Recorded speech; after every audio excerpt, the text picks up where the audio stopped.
Broadcasting live from the Business RadioX studios in Atlanta, Georgia, it's time for High Velocity Radio. Lee Cantor here, another episode of High Velocity Radio, and this is going to be a good one. Today on the show, we have Lloyed Lobo with Boast.AI and the new book From Grassroots to Greatness. Welcome, Lloyd. Thank you for having me. Super excited to be here. I am excited to learn what you're up to, but before we get too far into things, tell us about Boast.AI. How you serving folks? Definitely. So Boast.AI helps innovators with funding to develop new products or improve existing products and materials. Globally, hundreds of billions of dollars are given in government funding, but it's a cumbersome, broken application process prone to frustrating audits, and receiving the money takes a long time. So Boast automates and streamlines that process so more innovators have money to fund their research and development. Now, part of why we're here is to talk about this community-led growth model that you've developed, I guess, over the years. Definitely. Now, what was kind of the impetus for you to lean into the community as a way to grow rather than maybe more traditional ways? So maybe community is the traditional way, I guess, when you put it under a magnifying glass. Yeah, definitely. So part of it, a little bit of my DNA going backward. So I grew up in Kuwait in the Middle East, and my parents are from India, grew up in the slums of Mumbai. So my fondest childhood memories were spent every summer in the slum of Mumbai, where watching TV was communal, even going to the bathroom was communal. Fast forward a few years, the Gulf War hits Kuwait, and I experienced the largest grassroots evacuation movements. Security had lapsed. There were no cell phones. There was no internet. And the community came together to coordinate building after building, one after the other, coordinate with governments and evacuate the people to safety. Fast forward a few years, finished engineering, started working at startups, decided to start Boast.AI with my co-founder, who I went to engineering school with. And when we started and started picking up the phone and calling people to buy our service, nobody would talk to us. Manufacturing, oil and gas, construction. We started hitting up every single company we could find, and nobody would talk to us. I mean, sounds scammy, right? Two guys hitting you up that you haven't heard of saying, give me your data and we'll get you money from the government for your R&D. And so we were forced to lean into the power of community, and that's how it started. Necessity is the mother of all inventions. And to get customers, we had to build that community. And long term, now fast forward 10 years, that community helped us not only bootstrap to 10 million in revenue with no outside funding, with no marketing team, but also ended up helping us raise more than 100 million in funding when we eventually did, between debt and equity. It also made us very rich in the sense our investors who bought half the company came from that community, and I'm everything I am because of the power of community. So now, how are you defining community? Is this kind of a human-to-human interaction at the heart of this, or is it something that can be scalable? Definitely. It starts with human-to-human interaction at the heart of it, and then it scales, right? So today, our community, which we call Traction, has over 120,000 subscribers. We do meetups in different cities. We do a big annual conference. We got podcasts. We got YouTube and everything in between. So it's human-to-human interaction. So the reason why I actually wrote this book was when I left the day-to-day of my company, I transitioned to the board. And, all my life I had no money. And for the first time, I came into millions, but I found myself depressed and hit rock bottom. And eventually what got me through was the community. Again, I joined a fitness and health community, and I sailed on the other side. And then I looked back and reflected, and I realized every time in life when I had no money, I was happy. And when I came into money and I felt I lost my community, I ended up depressed. So I started looking back at all our community events that we hosted. We had some of the biggest speakers like Uber CEO come to our events, Twilio, etc. I started looking at all the iconic brands that have endured over time, right? Like the Harley Davidsons, the Apples. And I found this very common theme. Every obscure idea that eventually became a global phenomenon, from Christianity to CrossFit, had 4 specific stages, and community was rooted in all of them. And so, you when people listen to you, or you have something to say and people listen to you or buy your product or service, you have an audience. When you bring that audience together to interact with one another, it becomes a community. Now, when that community comes together to create an impact towards a greater purpose that's far beyond your product or your profits, it becomes a movement. And when that movement has undying faith in its purpose through sustained rituals, over time it becomes a cult or a religion. So I started seeing this theme over and over again. And because I was asking the same questions through my research process, I was able to distill them down into 13 rules to build iconic brands with community-led growth. Now, it sounds kind of aspirational in a way that, sure, everybody would love to be able to create the next Harley Davidson or Apple or CrossFit. Is it something that every entrepreneur or brand has a path towards if they kind of do work the program, or is it something that certain things are just more are better fits for this type of methodology? I think everyone has the opportunity, and that's why I weaved in my story as well, right? We're two obscure guys who built like a big company by leveraging the power of community. It would be more relatable going from 0 to 10 million in revenue and beyond, raising over 100 million over time, versus just talking about an Apple or a Harley Davidson. That's so aspirational. Now, we, of course, Boast.AI didn't build a movement or didn't create a cult-like brand. We stopped at community, but the journey is far ahead. But you look at another company, Atlassian, which has a movement going. In the last year, their community members came together to organize 5,000 events without any help from the Atlassian leadership. And that just shows, right, this brand took 20 years to get there, but it's now worth 40 billion. So I wanted to lay in different stories so it's more relatable to people. But ultimately, it starts with an audience. It starts with understanding your niche. What are their pains? What are their goals? What are their aspirations? Understanding their circle of influence, and then starting to serve them with content around a white space that they resonate with. Then once you start building that audience, it's about bringing them together. I talk about the science of senses and how do you orchestrate experiences that engage all the senses. When people come together, they form bonds with each other. And from there, it's about then how do you bring them to create impact to a greater purpose. And finally, we talk about rituals. How do you build sustainable rituals that over time you can become a CrossFit or a Harley Davidson? Now, all these steps anyone can follow. I've helped like so many companies build communities. I've seen so many companies build communities. Ultimately, yesterday's innovation always becomes tomorrow's commodity, right? We don't say .com company anymore. We don't say social company or mobile company anymore. There's all the rage of AI. Another thing, what I wanted to convey was, hey, I built an AI company that's successful, but I leverage the power of community. There's a lot of talk around ChatGPT, but OpenAI wouldn't exist without the community. OpenAI was getting all its data from the community. We were members of the OpenAI community since 2019. If we weren't feeding them with training data and helping them build the product, there would be no OpenAI or ChatGPT. So that's what I wanted to convey is, hey, yesterday's innovation always becomes tomorrow's commodity.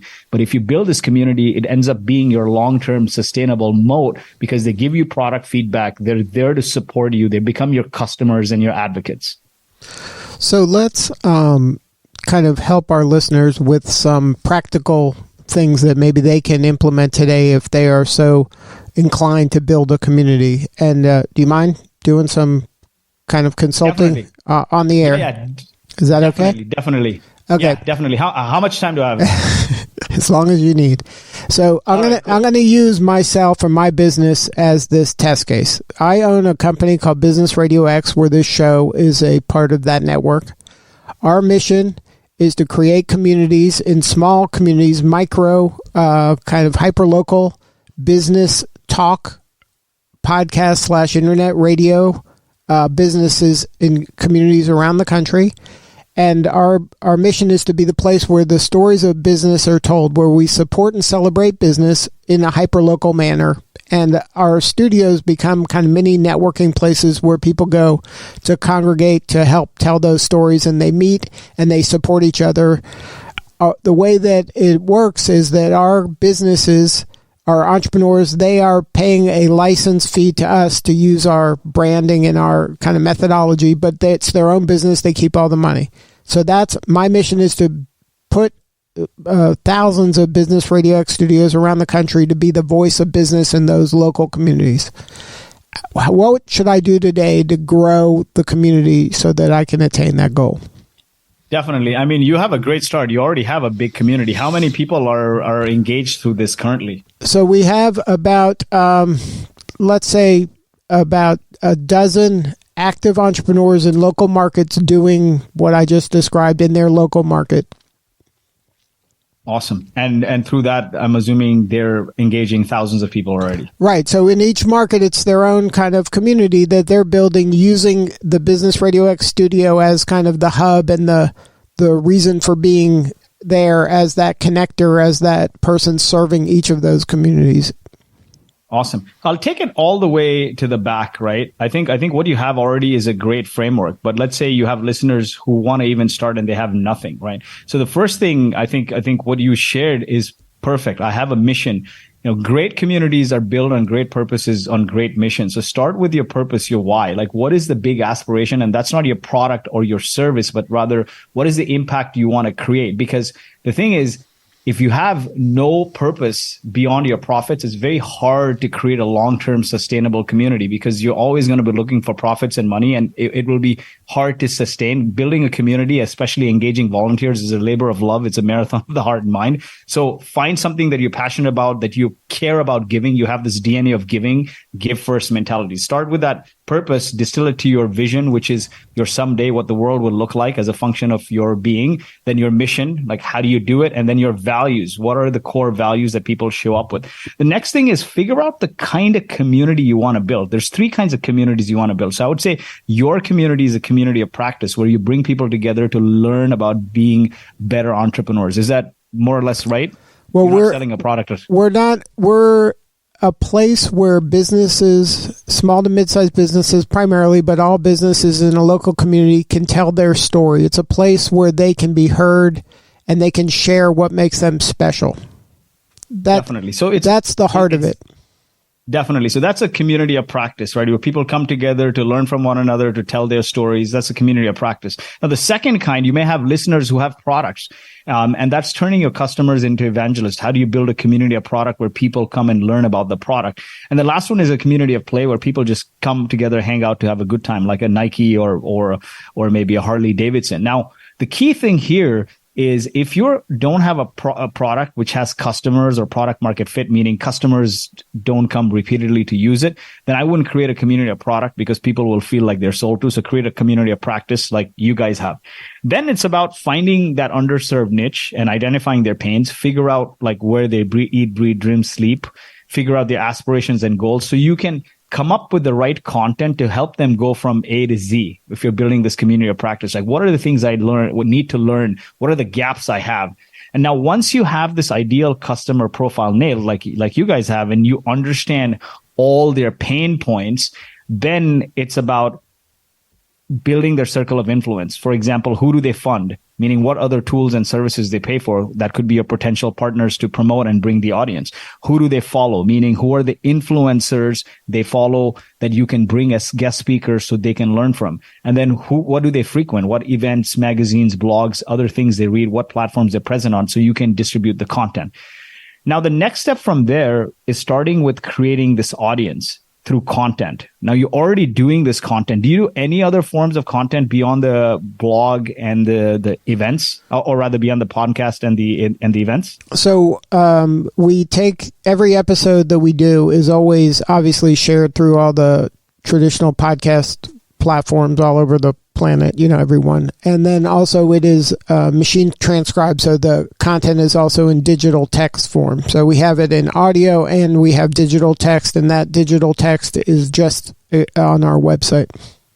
Definitely. So this is a great example where you take one form of content, right, and turn it into multiple forms. Now, somebody who doesn't even have this, once you understand your audience, you can write down 100 burning questions your niche audience has. So you have a repository of ideas, and you think about like, hey, if I had to write the ultimate guide to X, like my ideal customer profile achieving their X aspiration, what would be the chapters, sub-chapters, and key topics? Then like you're doing, you can start by just interviewing experts on Zoom for best practices. Then you post the long form video to YouTube. You post the audio to podcasts. You can turn the highlights into YouTube Shorts, Insta Reels, TikTok, and the text highlights for LinkedIn posts, Facebook posts, and tweets. You can even take that and turn it into a weekly newsletter. There are newsletter platforms like Substack right now are absolutely blowing up because Substack starts recommending, and other newsletter creators, they start recommending as well, and your audience just starts growing. And you could even take that content now and turn it into an ebook. You can turn it into a certification program like HubSpot did with their inbound marketing certificate, which in the early days drove them a lot of growth and community. Now that you have this audience that's building, how do you bring your audience together? So what I found in a lot of companies, what they do, and specifically for us, so our email subscriber base is now 120,000. Before the pandemic, we were entirely offline. We were doing a lot of meetups, a meetup a week in some cases, big conferences, retreats. And during the pandemic, everything was shut. So what we did was we opened up all our Zoom recordings. We moved everything to Zoom, and we opened up all our recordings to make it interactive. So now, like we're doing this conversation one-to-one, when you activate your audience to join, then they're also chiming in and asking questions, interacting with one another. And we started doing them from once a week to twice a week. And over 2 years, we saw our audience go from like 35,000 subscribers to over 120,000 subscribers. The next thing I'm a fan of is in-person meetups, and this works really well. It doesn't have to be a big production event like the Traction we do, or a 10,000 person conference like SaaStr, or a big Harley Davidson festival. Just doing meetups in different cities. What I find that's beneficial is consistency and cadence. When we started doing the meetups, we were doing 10-person meetups. When we first started Boast.AI, we would invite 10 people, talk about a specific topic that people would not get education on elsewhere, and bring them together. And every time we'd host that meetup, more and more and more people would show up. One day we had 200 people show up at the co-working space, and the co-working space were like, listen, guys, this is not a pizza meetup anymore. This is a full-blown conference. And that evolved then into a 500-person conference and a multi-thousand-person conference. Anytime you engage more than two senses, you start to build stronger connections. And that is what drives community, stronger bonds, right? So we're now sound and sight. Or rather, we're not even sight, we're just sound. But when you're in person, you're taste, touch, smell. And once you start integrating that more regularly, even small meetups, you've got so many groups in different cities. Can you do a regular mastermind over food and drinks, just 10 people? And that you will find grow when you done over cadence. And then you tie it all together with like your newsletter, with a WhatsApp chat group. And so a good cadence would be like you have daily social posts, let's say shorts, LinkedIn, tweets. You have a weekly podcast like you already do. Then you do monthly meetups or meetups every other week. You get into a quarterly retreat, and you do an annual conference, and all the communication flow is through a newsletter. Wow, that's great advice. Thank you so much for sharing that. One of our challenges is identifying people who believe what we believe in markets we're not in yet. So we've been able to grow kind of organically from people who have been part of our community in that they've been to a studio, had an experience, really enjoyed it, wants to contribute that way. But how do we find the person in a market that doesn't know who we are at all? How do we kind of begin conversations with people who aren't familiar with what we do right now? Definitely. So when we started, nobody knew us. Okay. And so we were in a small, obscure market. And now, of course, we're in different cities, 7, 8 different cities. But when we started in this small, obscure market, what we did was we started talking to our ideal customer profile. We built the list because we knew exactly who they were. And so we found the matching of who are these people in these communities. And we started talking to them. And one of the best ways is you either email them or call them. Another great way is you just host an event. And, you have this framework of who do they fund, who do they follow, who do they frequent. So maybe partner with somebody else they're familiar with. So you get their social proof, their brand rub, invite a speaker or two that they follow that are experienced in that community. So that social proof will reel them in. So a great example was we started doing these meetups, right? And we started inviting influencers who are known to them to talk about their business. And as a result, we got the social proof of the influencer in that community. And that brand rub helped us build not only visibility, but credibility with that audience. Another thing, what we did, which really worked, is hit up the local newspaper and ask them to give us a column. Now, initially, they didn't give us a column. So we wrote for a second tier publication and drove so much traffic to it, then followed up with the newspaper. And the newspaper saw the traffic and said, okay, we'll give you a column. And we call that column Startup of the Week. Basically, we're weekly covering each business. Being in that newspaper gave us instant credibility, and it gave the companies we were covering a lot of social proof, and they started sharing. Now that created this boomerang effect because more and more people wanted to be in that column. And so they would apply, and our database started growing. And then whoever would apply, we would also invite them to the meetups, and that started to build social proof. So I think in the early days when nobody knows you, it's about finding people that have more social proof in that community. We cold email a lot of people, but if you have a network, leverage that network to bring them as guests, to partner with them, and you get their brand rub. And over time now, when two obscure guys host an event and CEO of Twilio, which is $20 billion company, shows up, that gives me the social proof of that influencer. So what do you need right now? How can we help you? Hey, I'm just pushing the book. I want to spread the message of community and building sustainable businesses. It's on From Grassroots to Greatness.com. The digital is for 99 cents. I could have made it free, but if it's free, I have to spread it. If it's 99 cents, more people will buy it. The reviews will spread it. And I put all the templates, step-by-step templates on a Notion workbook, which will be available on From Grassroots to Greatness.com/bonus. Well, congratulations on all the success. You're doing such important work, and we appreciate you. Thank you so much. Thank you. Appreciate the interview. All right. This is Lee Cantor. We'll see you all next time on High Velocity Radio.